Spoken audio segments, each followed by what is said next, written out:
Bismillahirrahmanirrahim. Assalamualaikum warahmatullahi wabarakatuh. Alhamdulillahirrabbilalamin. Puji syukur kita panjatkan kehadirat Allah Subhanahu wa Ta'ala yang telah memberikan kita kesehatan sampai dengan pada hari ini. Kemudian di sini saya akan memperkenalkan diri terlebih dahulu. Nama saya Taufik Haryadi dari kelas IKT 5E. Jadi di sini saya akan memaparkan tentang biografi dan pemikiran dari salah seorang tokoh orientalis barat yang bernama Ignaz Goldziher. Ignaz Goldziher itu lahir pada tanggal 22 Juni 1850 di Hungari.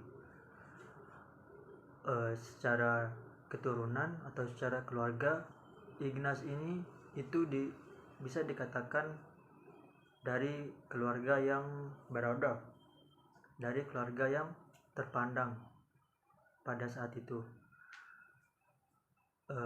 Ignaz berasal dari keturunan Yahudi. Secara intelektual atau secara pengetahuan, Ignaz itu memiliki kecerdasan yang sangat tinggi, kecerdasan di atas rata-rata. Hal itu ditandai dengan ketika usia 5 tahun, Ignaz itu bisa membaca Bible yang ditulis dalam bahasa Ibrani, yang dimana pada saat itu sulit ditemukan, apalagi usia Ignaz pada saat itu masih 5 tahun.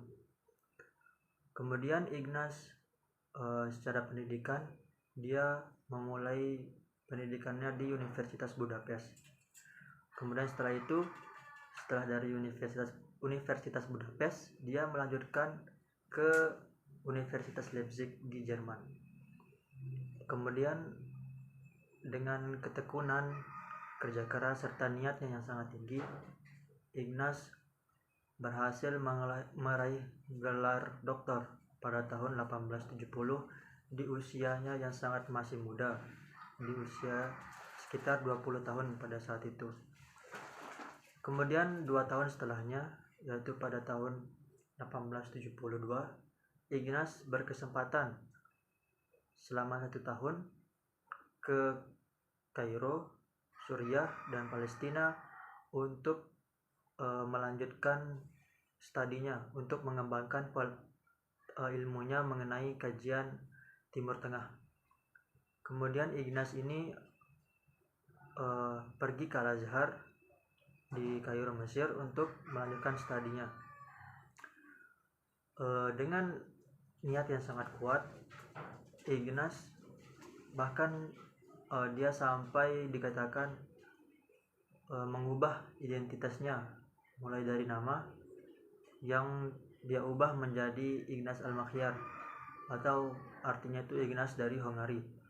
Tidak hanya mengubah namanya, Ignaz juga mengubah agamanya dengan menyamar sebagai seorang muslim agar bisa belajar di Universitas Al-Azhar. Sejarah mencatat bahwa Ignaz Goldziher itu sebagai seorang non-muslim pertama yang belajar di Universitas Al-Azhar. Di Al-Azhar, Ignaz banyak belajar dengan guru-guru besar atau syekh-syekh besar di Universitas Al-Azhar. Salah satunya yaitu Syekh Mahfuz Al-Maghribi. Kemudian setelah belajar di Timur Tengah, Ignaz kembali ke kampung halamannya di Hungari. Di sana dia banyak menerjemahkan buku-buku ke dalam bahasa Jerman maupun ke dalam bahasa Perancis. Setelah menerjemahkan buku-buku tadi, kemudian Ignaz mengajar di salah satu Universitas Budapest. Di Universitas Budapest tempat dia dulu menimba ilmu, di sana dia mengabdi selama beberapa tahun.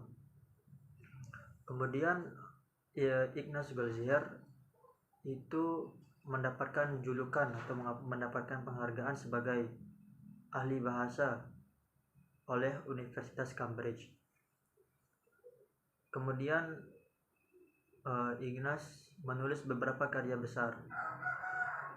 Salah satunya karyanya tentang Nabi Muhammad Shallallahu Alaihi Wasallam, yang dimana karya itu nantinya akan dijadikan kitab suci bagi orang-orang orientalis dalam mengkaji Islam itu sendiri. Kemudian Ignaz Goldziher itu wafat pada usia ke-71 tahun. Ignaz dikenal sebagai seorang yang sangat berpengaruh bagi orang-orang atau masyarakat-masyarakat di sekitarnya. Ignaz juga membuka jalan bagi orientalis-orientalis lain untuk mengkaji Islam itu sendiri. Itu sedikit pemaparan mengenai biografi dari Ignaz Goldziher. Kemudian pemikiran Ignaz Goldziher. Nah, di sini ada beberapa pemikiran mengenai Ignaz Goldziher. Salah satunya yaitu pemikirannya mengenai Islam itu lahir di Madinah, bukan di Mekah. Mengapa demikian? Ignaz mengatakan hal itu karena menurut dia ketika Nabi Muhammad Shallallahu Alaihi Wasallam itu berada di Mekah, itu wahyu yang diturunkan kepada beliau itu tidak cukup untuk menjelaskan atau mendefinisikan Islam itu sebagai suatu agama.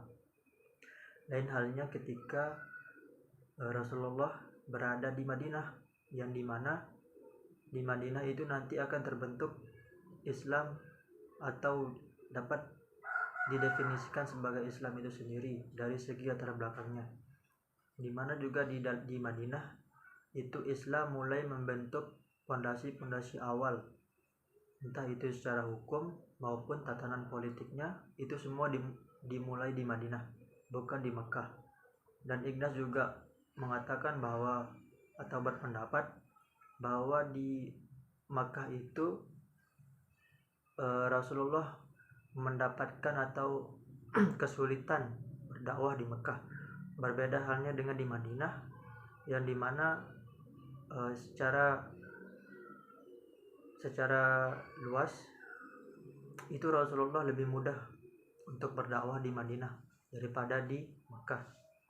Nah, itu pendapat dari Ignaz Goldziher.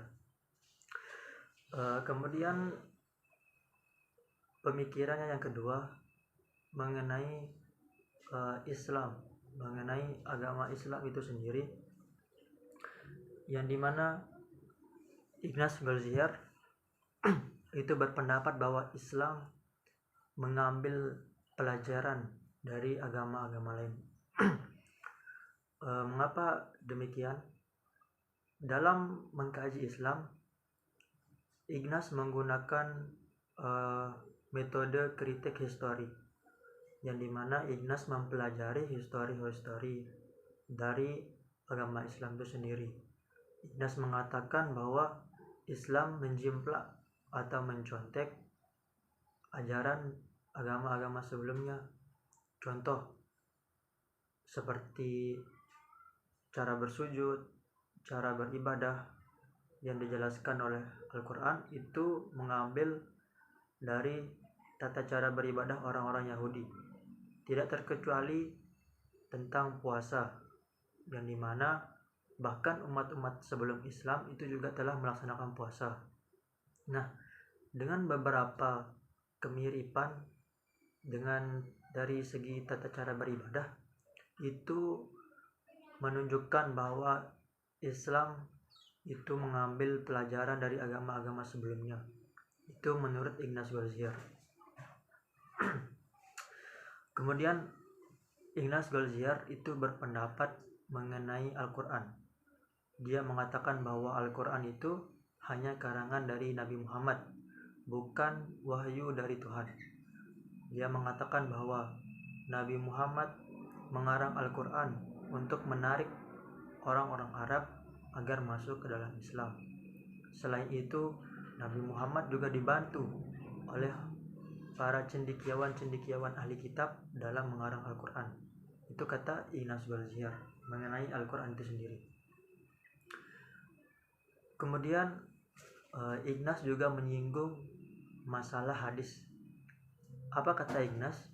Ignas mengatakan bahwa hadis itu adalah karangan atau ciptaan dari para sahabat, bukan dari Nabi Muhammad. Ignas mempercayai bahwa tidak ada hadis yang berasal dari Nabi Muhammad. Mengapa demikian? Karena jarak antara Nabi Muhammad dengan kodifikasi hadis itu terpaut cukup jauh, sehingga tidak menutup kemungkinan untuk para sahabat atau orang-orang yang memiliki kepentingan untuk menciptakan hadis-hadis palsu. Sebagai contoh, misalkan hadis mengenai politik yang dibuat oleh para pendukung Muawiyah dan para pendukung Ali ketika terjadinya perseteruan antara kedua kubu tersebut. Nah, itu tadi yang menyebabkan Ignas mengatakan hal demikian. Mungkin itu saja yang dapat saya sampaikan mengenai Ignas Goldziher, baik secara biografi maupun pemikiran-pemikirannya mengenai agama Islam itu sendiri. Tentu dalam pemikiran-pemikiran Ignas itu memunculkan banyak kontroversial di dalamnya.